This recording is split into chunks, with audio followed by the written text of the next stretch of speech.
Good morning student. आज हम पढ़ेंगे कैमरे में बंद अपाहिज। ठीक है, जो कि एक पद्य है, कविता है। जिस कमरे में बंद अपाहिज, इसके कवि रघुवीर सहाय जी हैं। ठीक, जिनका जन्म सन 1929 लखनऊ उत्तर प्रदेश में हुआ था।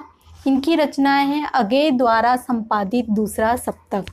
ठीक है, तो अगेय सच्चिदानंद हीरानंद वात्स्यायन अगेय जी ने रघुवीर सहाय जी की कुछ कृतियों को दूसरा सप्तक, तार सप्तक करके भाग 1 भाग 2 ऐसा करके उन्होंने निर्माण किया और उस दूसरे सप्तक में उन्होंने रघुवीर सहाय जी की रचनाओं को स्थान दिया।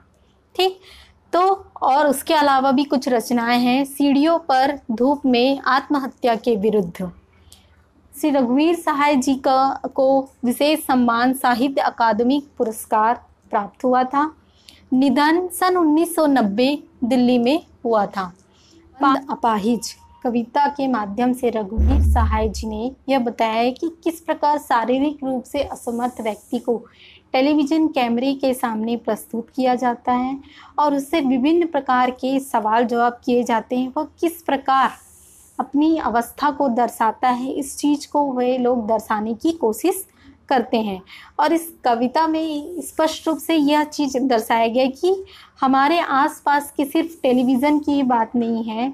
हमारे आसपास चारों तरफ जो लोग अनेक प्रकार की यातनाओं को झेल रहे हैं, जो लोग अनेक प्रकार की समस्याओं से हैं, उनकी तरफ लोगों का ध्यान नहीं जा रहा, बल्कि उनकी भावनाओं को ठेस पहुंचाने के लिए विभिन्न प्रकार के प्रयास किए जा रहे हैं। इस कविता में यही बताया गया है कि किस प्रकार से लोग उस अपाहिज व्यक्ति को तरह तरह के प्रश्न पूछते हैं और उसकी भाव भंगिमा को देखते हुए अपने कारोबार को बढ़ाने के लिए विभिन्न प्रकार के प्रयास करते हैं। कवि ने इस कविता के माध्यम से शारीरिक रूप से कमज़ोर लोगों के प्रति करुणा का भाव जागृत करने के लिए इस कविता की रचना की। तो चलिए आज हम पढ़ते हैं कैमरे में बंद अपाहिज। हम दूरदर्शन पर बोलेंगे हम समर्थ शक्तिवान, हम एक दुर्बल को लाएंगे एक बंद कैमरे में। अब यहाँ पे दूरदर्शन के जो निर्माता निर्देशक हैं वे एक ऐसे व्यक्ति को ढूंढ रहे हैं जो शक्तिवान, समर्थ शक्तिवान अर्थात एक दुर्बल को लाएंगे। ठीक है, एक बंद कमरे में लाएंगे। उससे पूछेंगे तो आप क्या अपाहिज हैं, तो आप क्यों अपाहिज हैं। अब एक अपाहिज व्यक्ति से यहाँ पे प्रश्न करेंगे। अब वे लोग सोच रहे हैं कि हम एक अपाहिज व्यक्ति से प्रश्न करेंगे कि आप अपाहिज क्यों हैं। आप जाहिर सी बात है, आप किसी भी परेशान व्यक्ति से या फिर शारीरिक रूप से असमर्थ व्यक्ति से पूछेंगे कि आप ऐसे क्यों हैं, तो क्या उसकी भावनाओं को ठेस नहीं पहुँचेगी। इस कविता में इसी चीज़ को बताया गया है। क्या उस अपाहिज व्यक्ति को दुख नहीं होगा। कैमरा दिखाओ इसे बड़ा बड़ा। अब वे लोग आपस में बात करें कि इस दृश्य को थोड़ा बड़ा करके दिखाओ। हाँ, तो बताइए आपका दुख क्या है। अब उस अपाहिज व्यक्ति से पूछ रहे हैं कि आपका दुख क्या है। अरे उस इंसान के पास वह सबसे बड़ी तो उसकी परेशानी क्या है कि वह खुद अपाहिज है। ठीक है, वो उसे दूसरों की सहायता लेनी पड़ती, यही उसका सबसे बड़ा दुख है। तो उससे पूछा जा रहा है कि आप अपाहिज क्यों हैं। हाँ, तो बताइए आपका दुख क्या है, जल्दी बताइए। वह दुख बताइए, बता नहीं पाएगा। जब किसी इंसान से उसकी पीड़ा के बारे में पूछेंगे तो वह उसकी पीड़ा को कम करने के बजाय हम क्या कर रहे हैं, उसकी पीड़ा को बढ़ा रहे हैं। क्यों बढ़ा रहे हैं। जो चीज़ बहुत पहले घट गई है उस चीज़ को हम पूछ पूछ कर उस चीज़ को क्या कर रहे हैं, बढ़ाने की कोशिश कर रहे हैं। सोचिए, बताइए आपको अपाहिज होकर कैसा लगता है। अब दूसरा प्रश्न पूछ रहे हैं कि आप सोचिए, बताइए कि आपको अपाहिज होकर कैसा लग रहा है। किसी भी व्यक्ति को, चाहे वो परेशानी में हो, चाहे वो शारीरिक रूप से असमर्थ हो, अगर उस इंसान से पूछा जाएगा कि आपको ऐसा लग कर कैसा लग रहा है। अगर एक अंधे व्यक्ति को पूछा जाएगा कि आप अंधे क्यों हैं, आपको अंधा बनकर कैसा महसूस हो रहा है, तो ये कितनी शर्मिंदा वाली बात है कि आप उस इंसान से इस प्रकार की बातें कर रहे हैं। आप उससे यह पूछ रहे हैं कि वह ऐसा क्यों हो गया, कि वह ऐसा बनकर क्या महसूस कर रहे हैं। तो हमारे चारों ओर समाज में ऐसी कई गतिविधियां होती हैं जहां पर लोगों की भावनाओं को जब तक ठेस पहुंचाया जाता है, लोगों के लिए सहानुभूति की भावना ना रखकर लोगों को ठेस पहुंचाने की भावना को दर्शाया जाता है। आगे सोचिए, हम खुद इशारे से बताएंगी कि क्या ऐसा। अब वे देख रहे हैं कि वह अपाहिज व्यक्ति कुछ बोल नहीं पा रहा है, तो वे लोग उसे क्या करते हैं, कुछ लाइंस बताते हैं कि आपसे जब इस प्रकार का प्रश्न पूछा जाए तो आप इस प्रकार का उत्तर दीजिए। ठीक, सोचिए, बताइए, थोड़ी कोशिश करिए, यह अवसर खो देंगे। आप जानते हैं कि कार्यक्रम रोचक बनाने के वास्ते हम पूछ पूछ कर उसको रुला देंगे। अब वे लोग कह रहे हैं कि जो इंसान अपनी पीड़ा को किसी के सामने खुलकर बता नहीं पाता, उस इंसान से बार बार विभिन्न प्रकार के प्रश्न पूछकर उसे क्या कर देंगे, अंत तक उसे रोने की स्थिति उत्पन्न करा देंगी, पूछ पूछ कर उसको रुला देंगे। इंतजार करते हैं, आप भी उसके रो पड़ने का करते हैं। अब यहाँ पे जो दर्शकगण होते हैं वह भी क्या करते हैं, उस व्यक्ति का रोने का इंतजार करते हैं। आज के समाज में हमारी दुर्दशा इतनी होगी कि हम किसी के दुख पर दुख प्रकट करने के बजाय हंस रहे हैं, हम किसी के रोने पर खुश हो रहे हैं।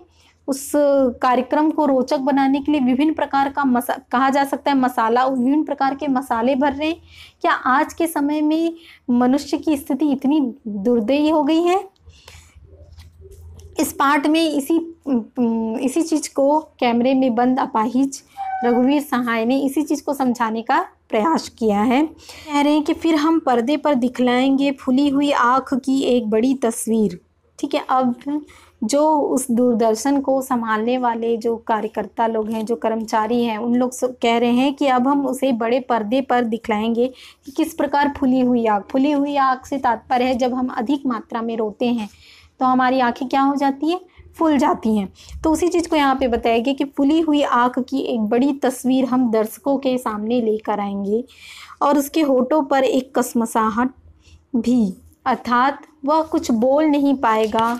ठीक ऐसी दशा हम वहाँ पर दिखाएंगे। आशा है आप उसे उसकी अपंगता की पीड़ा मानेंगे। एक और कोशिश, दर्शक धीरज रखिए। अब वे कह रहे हैं कि दर्शकों को धीरज रखना होगा, अर्थात धैर्य रखना होगा कि हम एक और कोशिश करेंगे, हम दोनों एक संग रुलाने हैं। अर्थात हमें दोनों, वहाँ पर यह चीज़ दिखाया जा रहा है कि किस प्रकार उस व्यक्ति को रोने के लिए विवश किया जाता है, किस प्रकार उसकी भावनाओं को ठेस पहुँचाया जाता है। आगे हैं, आप और वह दोनों, कैमरा बस करो, नहीं हुआ रहने दो, पर्दे पर वक्त की कीमत। अब यहाँ पे कह रहे हैं कि दोनों, अर्थात जो वहाँ पे काम करने वाले कर्मचारी और उस अपाहिज व्यक्ति, दोनों बस करो, वक्त ही यहाँ पर क्या हुआ, पर्दे पर वक्त की कीमत, अर्थात उस पर्दे पर सिर्फ वक्त की कीमत थी, उस व्यक्ति की कोई कीमत नहीं थी, उसकी भावनाओं की कोई कीमत नहीं थी। इस बात को वहाँ पर दिखाया गया है। अब सभी मुस्कुराते हैं। आप देख रहे थे सामाजिक उद्देश्य से युक्त कार्यक्रम, बस थोड़ी ही कसर रह गई। अब यहाँ पे बताया गया कि इस सामाजिक उद्देश्य, अर्थात यहाँ पे किस उद्देश्य से आए हैं, यहाँ उद्देश्य यह है कि किसी अपाहिज व्यक्ति को उसकी दशा को दिखाना। ठीक है, उस दशा को ना दिखा के उस व्यक्ति को उस अलग प्रकार से उत्पीड़ित कर दिया गया, उस व्यक्ति को अलग प्रकार से उसकी भावनाओं को ठेस पहुंचाया गया। आज के समाज में अधिकतर तौर पर यही होता है कि किसी बेबस व्यक्ति को क्या किया जाता है, उसे विभिन्न प्रकार की यातनाएं दी जाती है। चाहे वह सिर्फ टेलीविज़न ही नहीं है, वह हमारे चारों ओर की अर्थव्यवस्था पर भी प्रभाव पड़ता है। जैसे यहाँ पे बताया गया है कि इस कविता को शारीरिक चुनौती झेलते लोगों के प्रति संवेदनशील नज़रिया अपनाने के लिए प्रेरित किया गया है। अर्थात इस पाठ में बताया गया है कि शारीरिक रूप से कमज़ोर व्यक्ति को एक जागरूक और संवेदनशील व्यक्ति बनाना है।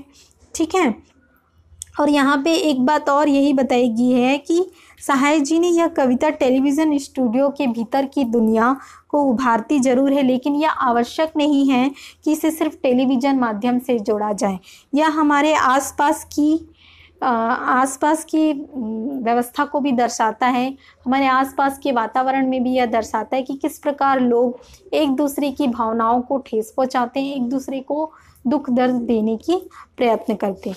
उस बंद कैमरे में अपाहिज व्यक्ति से अन्य प्रकार के विभिन्न प्रकार के प्रश्न पूछकर उसे यातना दी जा रही है कि वह ऐसा क्यों है, वह अपाहिज होकर कैसा महसूस कर रहा है। तो ये सारी भावनाएं क्या हैं कि किसी भी व्यक्ति को आप ये नहीं कर सकते कि आप उस अपाहिज व्यक्ति को ठीक कर दें। ठीक करना तो दूर की बात, आप उसे उस चीज को कि वह उस परिस्थिति में किस प्रकार पहुंच गया, यह प्रश्न पूछ कर आप उसे क्या कर रहे हैं, उसकी पीड़ा को और बढ़ा रहे हैं। तो आज के समाज में यह पीड़ा अत्यधिक रूप से छोटे हो बड़े हो बहुत से ऐसे लोगों को दिखने को मिलती है जो कि सामान्य रूप से नहीं है, फिर भी लोग बाग उसे क्या करते हैं, कष्ट पहुंचाने की कोशिश करते हैं। तो रघुवीर सहाय जी ने अपनी छोटी सी कविता में यही बताने का प्रयास किया है कि किस प्रकार आज का हमारा समाज दिखावे पर और बाहरी दुनिया पर, अपने कारोबार पर ध्यान देने के लिए कुछ भी करने को तैयार है। अर्थात किसी भी हद तक वह जा सकता है, चाहे वो एक अपाहिज व्यक्ति की दुर्दशा को दिखाने का हो या फिर किसी भी व्यक्ति की परेशानियों को दिखाने के लिए वह किसी भी हद तक जा सकता है। तो इस पाठ के माध्यम से हमने यह समझा कि कैमरे में बंद अपाहिज के द्वारा किस प्रकार हमारे समाज में अन्याय हो रहा है। हम सभी को जागरूक होकर इसके लिए प्रयास करना चाहिए। Thank you.